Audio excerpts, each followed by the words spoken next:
కూడా వింతగా మతిస్థిమితం లేనట్లే కనపడతాయి. నేటి మంత్రిమండలి సమీక్షలో ఇటీవల కొంతకాలం నుండి నీ వలరించుతున్న ఘనకార్య పరంపరలు విని తరించిపోయావు. మంచిని చేయించి ఇక మానుష రూపము తోడ చేరియో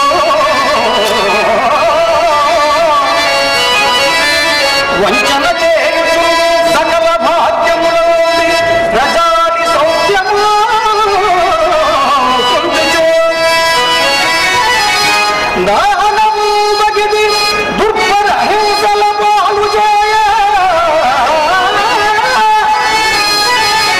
వారు జగమౌలమూనుట అరిష్టము మాకిన నమ్ము శాలగా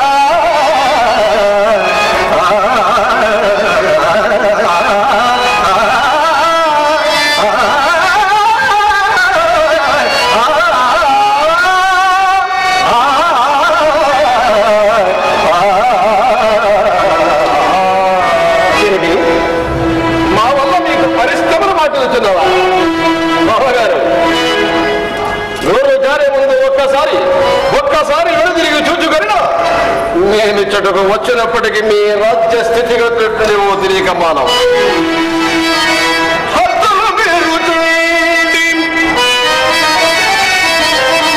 సరిహద్దుల నొప్పిక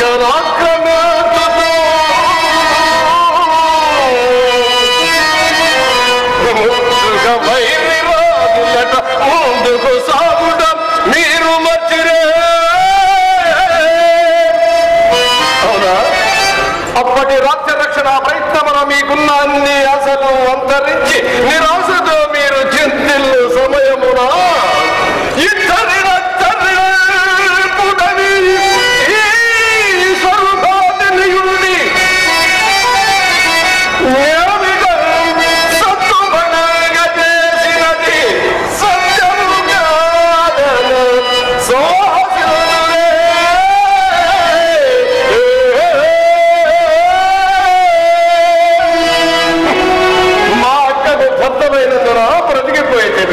వేరొకరైనా మోపుగా కత్తులు చేయండి వాడు.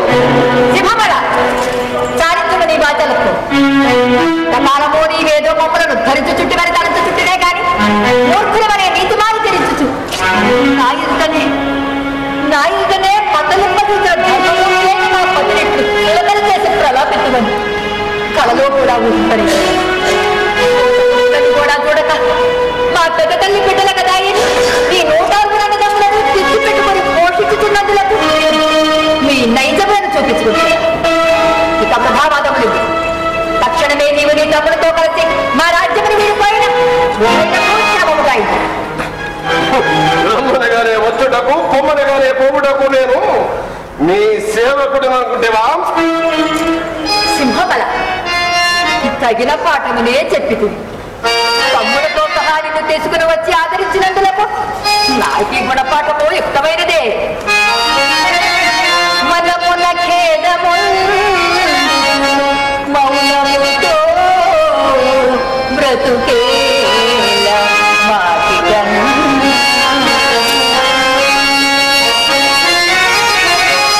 వనమున కేను పోయిదను కావలు బిడ్డల తోడగోడియ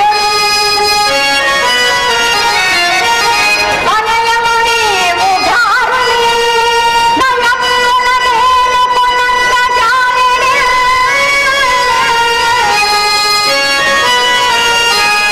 జనముతవై ముదమున యసమునుగాంచి తరించి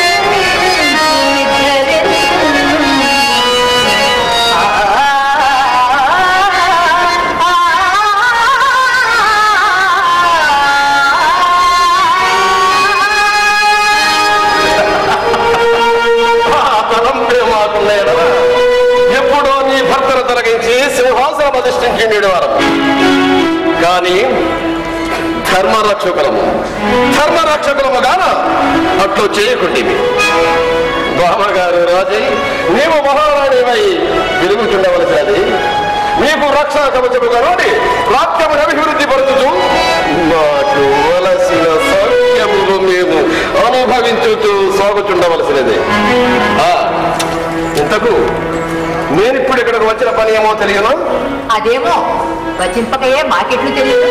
రాజ్యము వీరపద్యము కదా. ఏడాది పాటు జైత్రయాత్ర నుంచి మహావీరుల జయించి పాదాక్రాంతము చేసుకునేదా గాని సింహబలుని వీర విక్రమాలు లోక ప్రసిద్ధములు కావు. కావున నేడే జైత్రయాత్రకు బయలుదేరుచున్నాం. తప్పులంతా ముందే సిద్ధముగా నుండి ఇక వలసినది నీ అనుమతి. యుద్ధమా?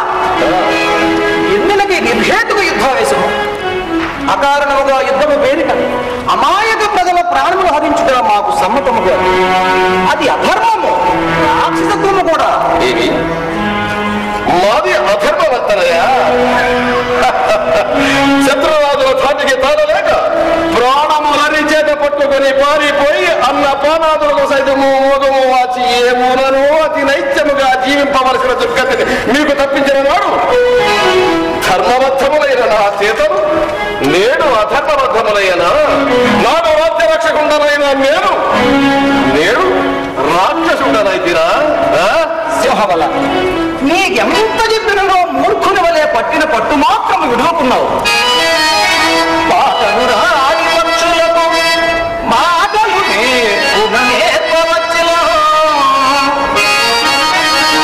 ఆటలు రాని చంద్రుదతికి ఆటలు నేర్పవచ్చు దివ్యదో.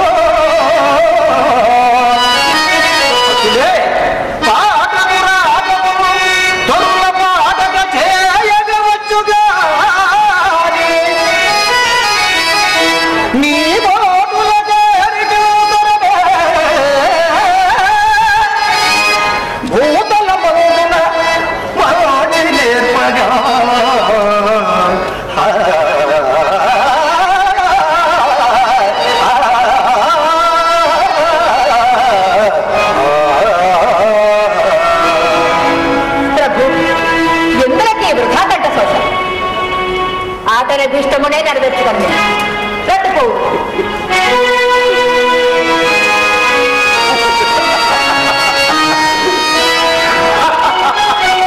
అభిష్టము కాదను సామర్థ్యము మీకు కాదు కదా. మిమ్మ పుట్టించిన బ్రహ్మగైరము లేదు. ఈ దండయాత్రలు శత్రురాజులు మా పాదములపై వ్రాలి నలియుందురు లేక మమ్మెదిరించి నశింతురు తెలుసుకొనవలసినది.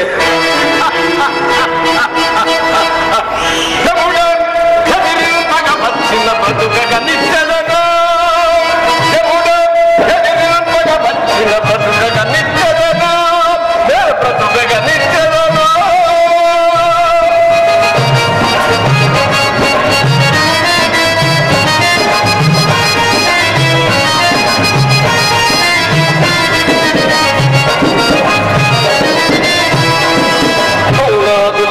అంతగా తెల్ల పగ సురరాజుడి అమరులతో వచ్చిన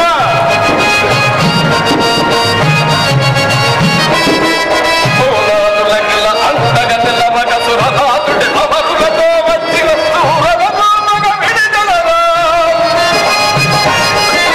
సూరదకు మగ విడిదలరా భోగములకు పోవించెదరా. యముడే పగ మంచిన యముడే పగ మంచిన యముడే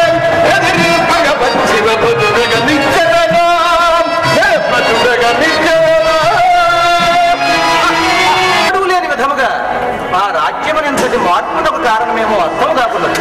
అది ఆనందకరమైన మార్పు అయినతో అందరికీ సంతోషమే కదా ప్రభు. సందేహమేమీ లేదు. కలలో కూడా మేము ఊహింపని ఆనందము మాకు ఇప్పుడు లభించుతుంది.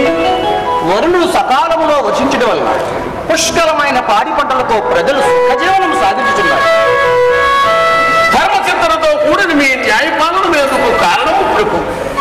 పాలకులు ధర్మవర్తలైనంత మాత్రమున ప్రజలందరూ ధర్మవర్తలు కావాలని ఏమన్నది పట్టుగారు. అదేమిటి ప్రభు? యథా రాజా తథా ప్రధాని కదా ఆర్యోక్తి. ఇది ఆలోచించవలసిన విషయమే. పాలకులే అధర్మవర్తలైనా ప్రజలు న్యాయవర్తలు ఇట్లా ఎదురు యథార్థమే ప్రభు. ప్రజల విషయం అట్లుంటదండి. ఈ మధ్య గోశాలలోని గోవులన్నీ పుష్టిమేరి సమృద్ధిగా పాలనిచ్చుతున్నమాట. అశ్వశాలలోని అశ్వముల ఉల్లాసమునకు అవధులే లేకుండా సమర్థులైన గో సంరక్షకులను అశ్వపోషకులను తమను నియమించుటే అందుకు ప్రధాన కారణము ప్రభు. భట్టు గారు ప్రభు మరి ఒక విశేషం, నాట్యాచార్యులైన బృహన్నల వారి వద్ద మహాకారాల బట్టి ఉంటుందా ఇది వరకెన్నడూ అలవడని ఎన్నో నాట్య రీతులను సైతము నేర్చుకుని అలవాటుగా ప్రదర్శించడం చూసి మహారాణి గారు మహదానందం నుండి వారిని సన్మానింప నిశ్చయించినారు. దానికి ఏమున్నది ప్రభు, నేర్ప సామర్థ్యము గల గురువులు, నేర్ప కుతూహలము, శ్రద్ధ, పట్టుదల ఉన్న శిష్యులు ఉన్నప్పుడు ఎట్టి విద్యలైన సులభ సాధ్యములే కదా ప్రభు. భట్టు గారు మీరన్యదా భావించిన మరొక మాట సెలవుకొని సందేహం ఎదులకు మహారసమునందు గల వంటలివాని పేరు వలలుడు. ఆ వలలను చేతి వంట విశేషమేమో గాని పుట్టుక వరకు ఎంత వికిరణు తనివి తీరట్లేదు. కనువిందైన రూపములతో కుమకుమలాడుతూ శుచిగా రుచిగా ఉంది శోభముగా చేతమగినట్లు వండబడిన పుష్టికరమైన ఆహారము ఎంత తిన్నను మీకే ఎవరికైనా తరిమి తీరదు. అట్టి వంటకములు చేయడంలో వలనుడు అతి నేర్ప. జయము జయము మహారాజా. ప్రభు ఎవరో జీవోత్తమనుడట తమ దర్శనార్థం వచ్చి ఉన్నాడు. ఎవరి పానకంలో పడక ప్రవేశపెట్టి చిత్తం జీవోడు హస్తినాపురముగా ఇదేదో కౌరవుల నీచపు పన్నుగడగైన కావచ్చు, హెచ్చరికగా ఉండవచ్చు.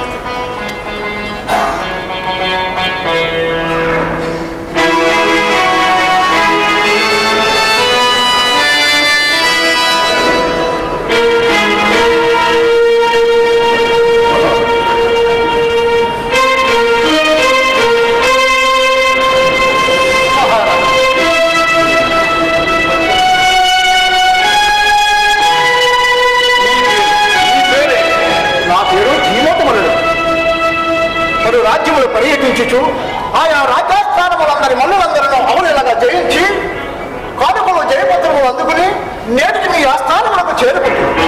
మీ మల్లులతో కూడా పోటీ ఏర్పాటు చేసిన వాళ్ళు కూడా జయించి తమ నుండి కానుకలు జయపత్రము కైకొనిపోవద్దు. ఒకవేళ నీవే ఓటుడు సంభవించిన నేనోడుటయా అసంభవం. ఏమి భుజబల గర్విజయటను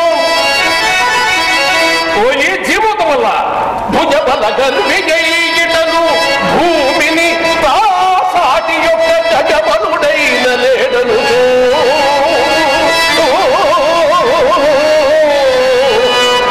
ఘాటుక పలుకుటమానే నిజ శక్తి నదికి తప్పుడయే మీ కుటుంబానికి మల్లుడా జవసత్వములుడిగి దస్సి దుర్గతి పొందలేరా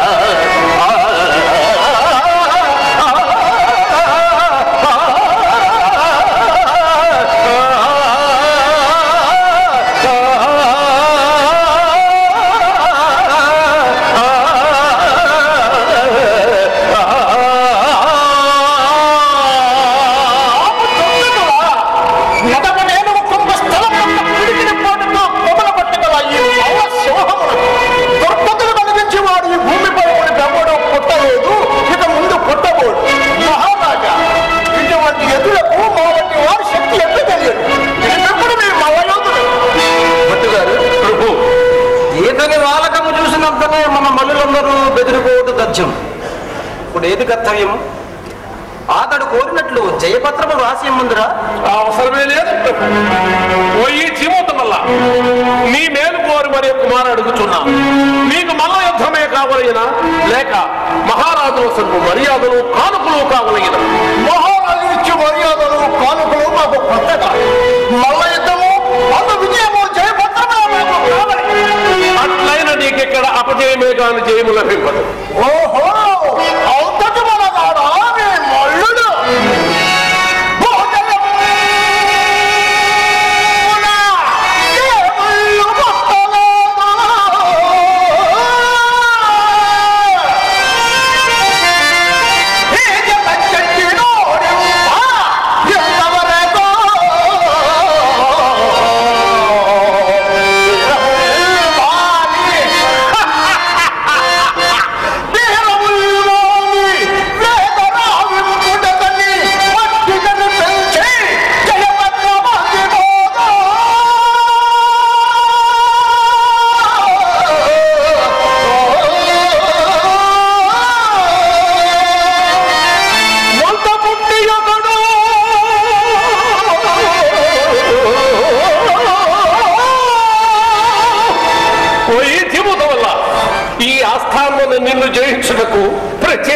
మల్లుడే రావాల్సిన పని లేదు. ఒకసారిగా చెప్పుతున్నాను, జాగ్రత్తగా వినండి. వంట పుట్టి ఒకడు మొదలుడగడు వాడు నీరు పుట్టి ఇతడగలడు మల్లయోధుడేలా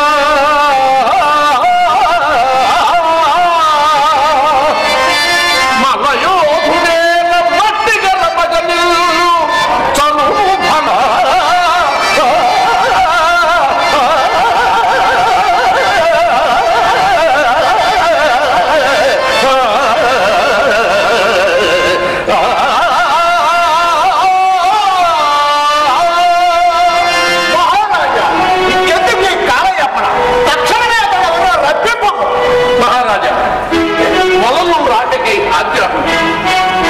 ఎవరక్కడ? నీవు తక్షణమే వంటశాలకేగి ఆ గొడవని ఇచ్చడికి తోడ్కొని రమ్ము.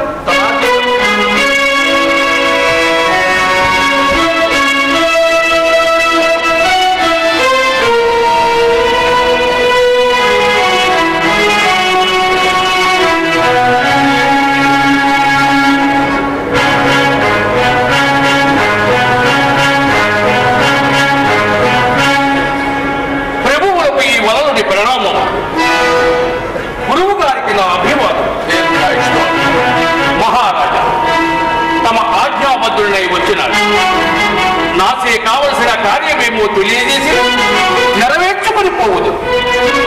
అతని చూడ అతడొక మల్లుడట. అతనిని జయించి వారు ఈ భూమండలంలోనే లేరట. అది ఎవరంటేది ప్రభు? అతడే. అవునా? ఏటికి లేరు, ఇక ముందు ఉండబోదు. మహారాజా ఈ గర్వపోతని ఉపేక్షింపరాదు. తల్లి తరిమేయు మందురా లేదు నాయన. సక్రమముగా మల్లయుద్ధమునందే నీవు వారిని జయించుతా. మహారాజుల వారికి నీ మాకును ఆమోదయము. అట్లే తమ ఆజ్ఞను శిరసావహించదు. ఓ ఈ మల్లయోధుడా సల్లగా అసమర్థ పిరికి జట్టెల కొందరు గెలిచి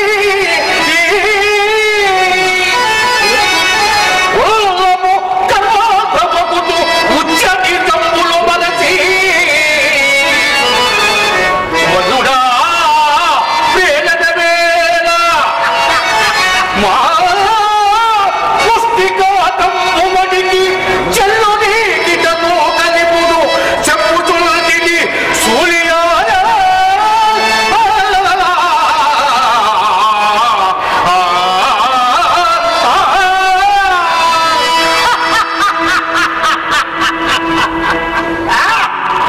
చెట్టు చేతబట్టి వంటలు చేయడనుకుంటేవా నాతో తలబడి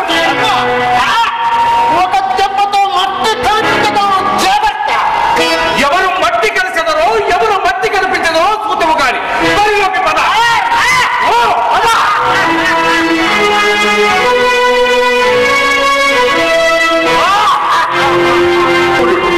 తిలకించు ప్రభు. ఫలా ఫలా ఫలా భలే విచిత్రంగా రోజు భట్టి గారు మీరు నిజమే. మోహం మన మొదలైన పట్టులకు పాపమా మల్లుడు వీటిల్ని పోతున్నా పట్టు చూడడు. అయ్యో మనవాడు ఆ మల్లుని అమాంతరం పైకెత్తి గట్టిగా నేలకేసి గుర్తు జరిగి పెద్ద కేక వేసినాడు. పాపమా అతనికి ఏమైనదో. ఇక అతను ఇహలోక యాత్ర సమాప్తమైనట్లే ప్రభు. భట్టు గారు విధి విలాసం ఎంత చిత్రమైనదో చూచుదురా. ఎన్నో రాజ్యములలో ఎందరినో మట్టి గరిపించిన ఆ మల్లుల చైత్రయాత్ర మన రాజ్యములో ముగివలనన్నది విధి విధానము కాదు.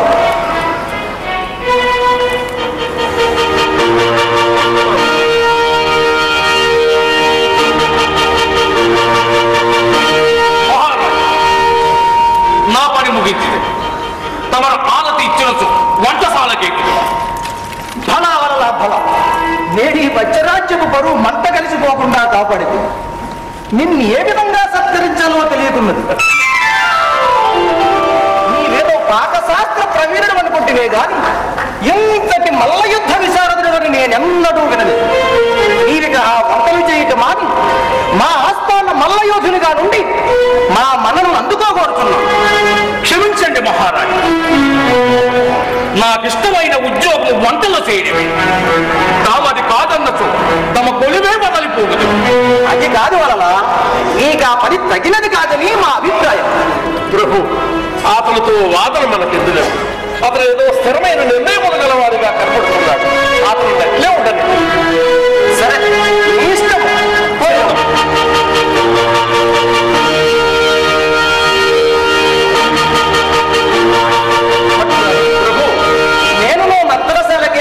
మా చిరంజీవి నాట్య విలాసము చూడగొడుతున్నాను. అట్లే ప్రభు, వీలైనచో మీరు కూడా రావచ్చు.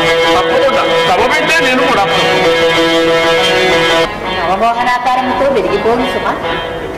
నిజము చెప్పమందువా, ప్రభువుల వారు కూడా నన్ను ఈ అలంకరణలో అదే పనిగా చూచుచు మైమర్చిపోవచ్చు. ఊరుకోండమ్మా, మీరు మరిను సహజముగానే మీది అపరూప సౌందర్యం. అంతేకాని నా అలంకరణ వల్ల కొత్తగా వచ్చి పడినది ఏమీ లేదు.